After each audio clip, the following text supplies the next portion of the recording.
Hey everybody, welcome back to my channel, and I hope you're having an enchanted magical day. Today, I am going to be doing my spoiler review of the Little Mermaid movie that just came out this past weekend for Memorial Day.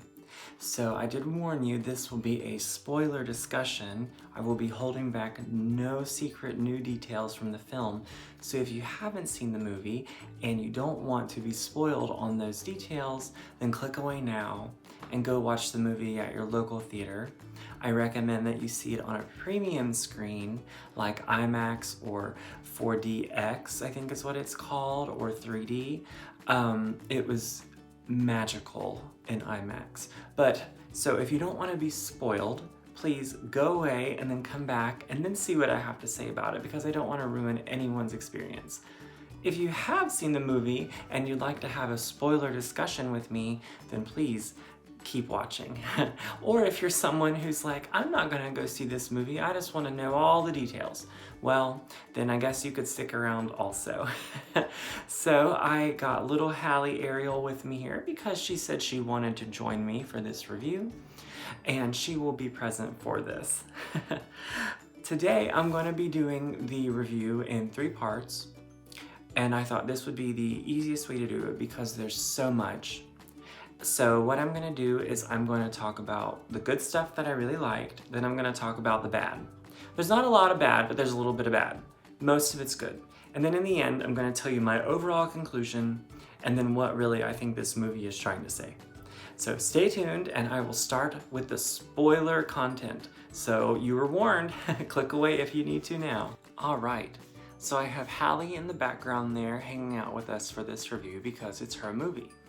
So I went and seen the film on Friday the 26th, and I don't have an IMAX theater near me, and I'd never been to one.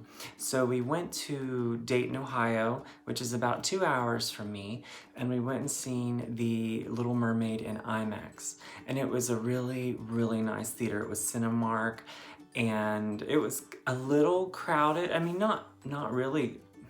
There were several people in there, I will say, and the kids were very well behaved, a lot of adults, a lot of doll guys, you know, a lot of that type in there, a lot of grandparents, parents, but everyone was just really excited to see the film. And you know, during the previews, no one was really interested in seeing the trailers for the film before this started playing, so everyone was just kind of chattering a little bit like, come on, just get us to the Mermaid. By the way, this trailer played for this Teenage Kraken movie, and it was a movie about where I guess mermaids are evil in that movie, and I thought, oh my gosh, like why are they choosing to play that before Little Mermaid? That makes no sense. So that was really ironic, but the movie started and the IMAX screen was amazing. I mean, I really felt like I was in the film. And I had such a wonderful experience in that movie theater, and it really gave me hope that maybe all the movies will be a pleasant place to go back to since the pandemic.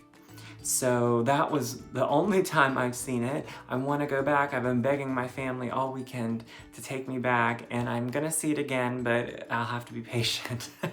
So I want to get into the good that I talked about in the beginning of this video, and I have made an itemized list, so I will try to stay on topic as much as possible, but like I said, if you've seen the film, there's a lot. So first, what I want to talk about in the good is the VFX. The VFX in this film were wonderful, and I see where they really put all this time and effort in, and it really confused me because whenever the initial teaser trailer for this movie came out, and then there were a few little spots where you just saw Ariel kind of floating around, and then there was the TV spot where she like poked the blowfish and it like poofed up. I thought, oh my goodness, these look horrible. These VFX, it looks like she's just in a green screen and there should be more fish, and it's so dark, like where's all the color, and oh, the murky waters during part of your world in the teaser trailer just looked horrible. I was like, what is happening? Well, in the film, none of that is there. In the film, it is beautiful and it looks very realistic. The underwater scenes are very impressive. I do understand a little bit that lighting can be hard underwater, but I never thought about it once during the film. The part of your world sequence was filmed beautifully, different camera angles, just as it was in the animated film. So the underwater scenes look magnificent, and I was really blown away. So in the beginning of the film, they had some realistic shots of the ocean and the waves crashing, and oh gosh, it was so beautiful, and I was like not expecting that at all. Like, there was a quote there by Christian Andersen, who was the original fairy tale writer of The Little Mermaid, a Danish author, and I was thinking, oh my, you know, this is really gonna be something different than what we were all thinking. And the waves crashed, and then of course you go under the sea, and in IMAX it just felt like you were diving down there with the mermaids. So I praise the VFX, and I don't know what the trailers really were thinking. I don't know how that got approved. So that brings me to the mermaids that live underwater. So you don't really get to see a whole lot of mermaids. You get to see the I guess it's 6 sisters, with the 7th being Ariel, and they're all so pretty, and their colors are so nice. Like, they all have different hair, they all have different like color palettes, and they all seem to have different nationalities and dialects, and I thought that was really cool. I wish that would have been explored more. I'll get to that later, but the mermaids, really, you believe they were real, and they were so beautiful. And I think that the hair, at least for underwater scenes, the hair was digital. So I heard Rob Marshall talking about how each strand of hair had to be added or something. So like whenever King Triton would float by, I mean, he had this like majestic hair that just like flowed and flowed. And I wanted to see more mermaid action, to be honest. But I think after someone sees this, they're gonna think mermaids are really cool because they look really real in this movie. Next, the good. I would say the songs were handled very well. I really felt like the musical numbers were like their own separate like entities. Like, you could see the lead up to the song, and then the song came. And honestly, a few times I kind of felt like clapping after the musical numbers. Like, I really felt that way after Under the Sea. I thought that maybe some people in the theater would clap, but no one did. No one did. I guess they might have thought they were rude if they would have. But after Under the Sea and after Part of Your World, I really felt like, you know, we should be clapping here. Now, I will say my favorite musical number of the original score, the original songs, was Poor Unfortunate Souls. And everyone had been talking about how good it was, and I was thinking, oh, these teaser trailers, they're not looking very bright. Well, Poor Unfortunate Souls was a standout. Melissa McCarthy really acted it well, and the VFX team, they had her everywhere doing like somersaults and flips and climbing up walls, and I mean, I don't even know how this all was happening. Like, for a minute you really don't even know where she's at because she's just like everywhere. And like she uses her tentacles during the performance, and it is just, oh, it's astounding. I was blown away, and you really felt her come to life in that scene. And after that, I wanted to clap. Kiss the Girl was another wonderful one. There was a few new story changes with that one, which I'll talk about here in just a minute. But I thought that the way that they added Scuttle, Sebastian, and Flounder into the harmonies of Kiss the Girl, it was beautiful, and oh gosh, they were so cute, you know, hanging out on the boat and stuff. And Part of Your World was also, like I said, filmed excellently. They really just took it from the original and kind of put it in live action. I don't think anything really was different there. And then of course at the end of the song, she saw the fireworks and swam to the surface. The setting of this film is another positive thing I want to commemorate them on, because once you get to land, you really feel like you're in the Caribbean, and you really feel like you're on islands, or like you're in a kingdom that's not very big. From what I can take, Prince Eric is adopted by his mother, the queen. Queen Serena is her name, I believe. And she's the queen of this Caribbean kingdom. And her husband had been killed, possibly by sea creatures. We don't really know, possibly by a sea shipwreck. But Queen Serena and the king took in Prince Eric. So his kingdom is essentially a Caribbean kingdom that he wasn't really born there or raised there. He doesn't have the genetics there, but that's where he was taken in and he grew up, and so he's next in line for the throne. But I just thought, wow, that makes so much more sense. Like all this Caribbean ocean scenes, all these Caribbean songs, like it just made so much sense to me. And the setting really made you feel like a Pirates of the Caribbean kind of thing, like you're on the shore and like you're looking for adventure, and it was just great. So the setting on the land was beautiful. Eric's castle was wonderful, filled with excellent like open verandas, and like, oh, I mean, you could just smell the salty sea air whenever it comes into the windows, you know, and there's always a breeze, and oh my. So the setting was wonderful. There are new songs. There's 3 new songs, which is a part of the story change. So the 3 new songs are, there's one, it's called For the First Time, and that's when Ariel makes it to land for the first time. And of course she can't open her mouth and sing during this moment because she has given up her voice and her siren song. The siren song is important, by the way. But she gets up on land and she sings this wonderful song basically about how gravity is pulling you down, and all these new things are pulling her down and she's not used to them. And then they get her in the castle, they get her dressed in this beautiful blue dress, and she sees the prince and she can't speak to him, and she has kind of a mental breakdown in the song. And I was like, I wasn't expecting this to be kind of like a tear moment, but it really was. But it starts out very jungle-y beat, kind of island beat, you know, kind of, and it just makes you feel like you're on the beach. But then it ends in this like touching moment, and I loved that.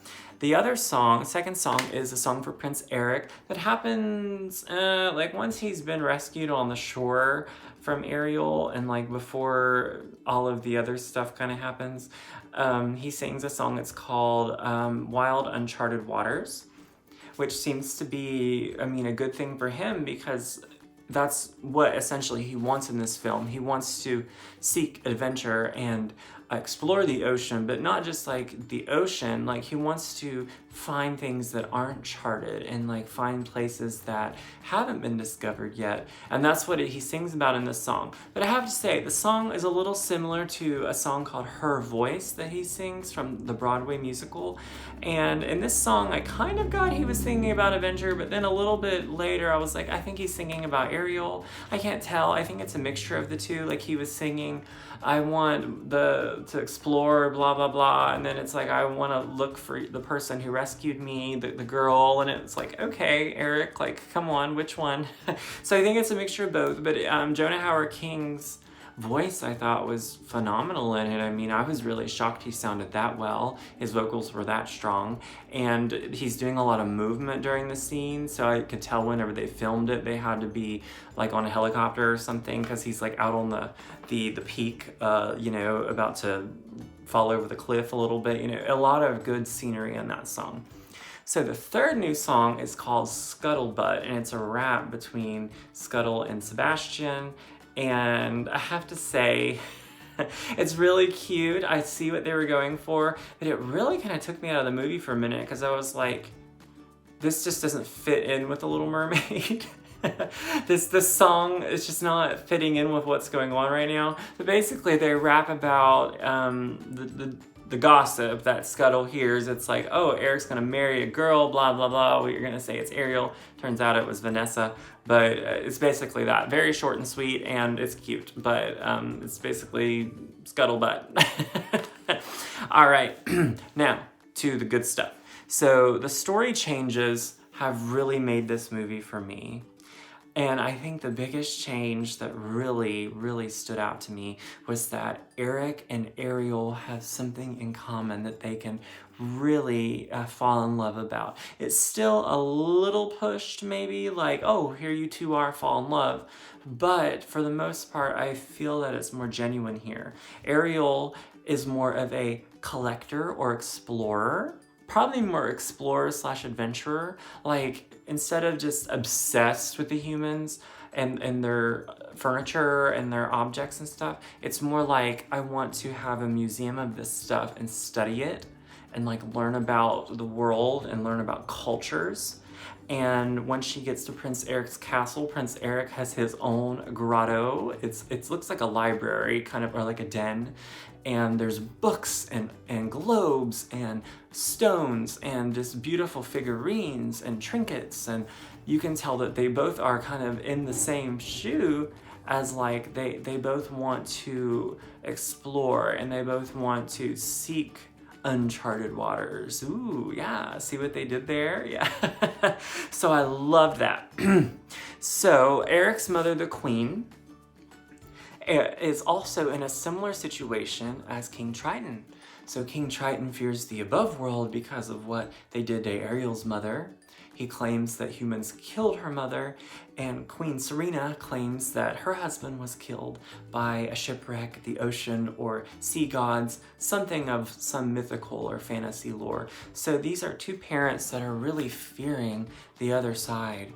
And Eric and Ariel in the middle are two people who just want to fall in love and share their similar interests. So, but it was so interesting to see how there's these two this king and this queen who really fear the unknown about the other culture.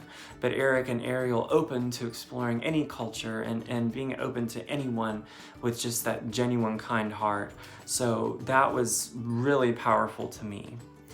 I also enjoyed how Ariel introduced her name to Prince Eric. So during the Kiss the Girls scene, they were looking at the stars, and it's like, oh, the stars are used by sailors, and oh, we looked at these constellations in the library, and she points at the Aries constellation, and she like flicks Eric's lips whenever he says Aries, so he's like Ariel, bleh, or whatever. I thought that was so fun, and I don't know who came up with it. I'm guessing it was Rob Marshall. But I was like, whoa, that's so much better. Did anyone catch how, of course, the two names that Eric guessed were Diana and Catherine? And then he was like, oh, no, Catherine, no, Catherine. It just made me think of Princess Diana and Princess Kate Middleton, you know, in the British royal family. So I was thinking, did someone do that on purpose? But maybe that was just my brain. The last good change that I would like to say, well, this is probably two different changes, was number one was Jessica Alexander as Vanessa. I thought her character was wonderful. I wish she had more screen time, but she was really good with what she had to work with. That purple dress, though, stunning. And I loved the cat fight, you know, whenever Ariel jumped at her and tried to rip her necklace off. They were smacking each other, rolling around on the ground, you know, get off me, blah. Like, my heart like dropped during that moment. I was like, what is happening? In what universe do we get a movie where Vanessa and Ariel have a cat fight? Well, it happened. The ending was beautiful. So instead of a wedding, well, there was a wedding, but we don't really get to see the wedding. And I think that's because they wanted more emphasis on what Ariel and Eric were going to go do. They didn't want like the emphasis on the marriage is where everything gets better and then nothing happens after the marriage. Well, basically they skip over the wedding, and then Eric and Ariel in these cute outfits and all of their families and the sides of the land and the sea come together, and they wish them goodwill as Ariel and Eric go to explore uncharted waters.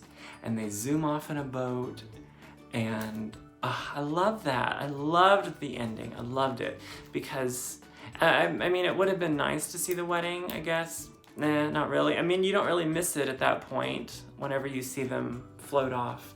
But yes, so that was the ending. Now I'm going to talk to you about the bad and then my overall conclusions. Okay, for the bad, and there's not a whole lot of bad here. So these are just some general critiques, nothing that I'm saying is horrid about the movie, just some little things I would have liked tweaked a little bit. So first, I would have liked to have seen more of the underwater kingdom and community, because I feel like originally there was a whole community, kind of a city maybe even, because really here there's not really a castle shown, and really all we see are these sisters underwater, and they're beautiful, but I was just thinking, oh my gosh, I want to see more of them. I want to know more about their personalities. I want to understand why they're different colors. You know, does each ocean have their own different colors? Like, what do their fins look like? I mean, what does each fin like represent? I really would have loved to have that explored more. And at the end of the film, there were like merkids and mermen, but like for a split second, the mermen were hot, by the way, from what we've seen of them. But I thought that could have been explored more.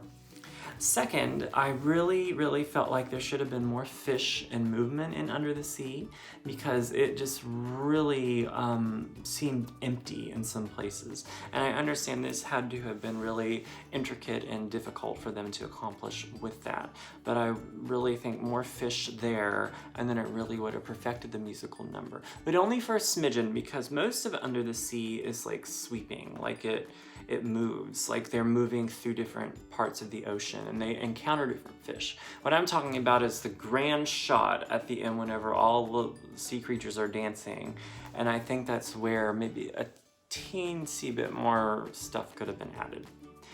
Third complaint, and this is just probably because I'm a doll collector and I like dolls, but there was a complete lack of outfits for Ariel in this film. I understand we didn't get to see the wedding dress, but that's not what I'm salty about. I'm salty about they had her wear the same blue dress for 3 days, and there was no transformation dress. So we basically just seen Triton send his magic to Ariel, but we really didn't see Ariel get her legs at that point. I mean, I felt like that probably because it would have cost a lot more money to see that for the filmmakers, because oh my goodness, could you imagine the technical things they'd have to do for that? But yes, lack of outfits. I really liked the last outfit she wore that was pink and she had her hair up. I thought that was really pretty. And I heard that the reason why they gave her like the sash over her hair is because Halle's hair had to be like blended with the orange hair or something. And then they had to bleach her hair a lot, and like it was really hurting her roots. So they use that to assist with that. But I was thinking, you know, they could have put her hair back, they could have gave her some more accessories, definitely more outfits though, because now there's only like 3 options for dolls. That's my only complaint. But I did really like where Ariel lost the blue dress whenever Ursula snatched her up, whenever the spell wasn't broken, and it just floated behind her like a life that she never knew. And it was like, oh my gosh. Oh. And lastly, after the transformation, I really would have enjoyed for the wedding of Vanessa and Eric to be on a boat like it originally was, and to have Ariel swim over to the boat. But more money. So it looked really pretty on the castle balcony. All right, so that's really all the critiques I have for the movie. The overall themes that I got from this is that our parents can be very protective of us and they want us to be happy. So they kind of push us to do what they think is right, or what they think is what we want. Just as Ariel's King Triton did and the Queen Serena did on Eric. But in the end, I think that both parents seen that the kids were going to be happy together and that they share an interest. So it's really, this Little Mermaid is about 2 young people just falling in love over something they enjoy, and then setting their hearts to it. And I thought, oh, that's so beautiful. Parenting is also a big thing explored here, especially in the ending. Have your tissues ready for King Triton and Ariel's little hug. But it's like letting your kids go, even though you're scared of what they might face in the unknown. so it gets real serious to me. But overall, what a fun, amazing experience. I had such a good time. I want to go see it again. So let me know what you thought of the movie. Let me know what you think of my comments. And stay tuned for more Little Mermaid content. And I hope everyone has a magical day and go see this movie. All right, bye.